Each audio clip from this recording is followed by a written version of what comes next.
সে বলেছিল ফিরবে সন্ধ্যের শেষ ট্রেনটায়। আমি অপেক্ষায় ছিলাম, মুঠোয় ভরা স্বপ্ন ছায়ায়। স্টেশন জুড়ে নিঃশব্দ হাওয়ায় বারবার মনে পড়ছিল তার সেদিনের চলে যাওয়া।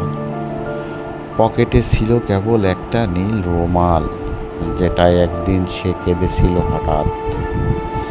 আমি সেদিন কেবল নীরব শ্রোতা, বুঝেছিলাম ভালোবাসা কি, কোথায় ভালোবাসার তফাৎ। ৮০টা কবিতা লিখেছি তার নামে, কোনোটা দুপুরে, কোনোটা বৃষ্টির রাতে। কখনো চোখ ভিজাতাম শব্দের ঘামে, কখনো তাকে হারিয়ে ফেলতাম কাগজের সাথে। সে বলেছিল ফিরবে, আমি বিশ্বাস করি প্রতিটা ব্যর্থ নিঃশ্বাসে।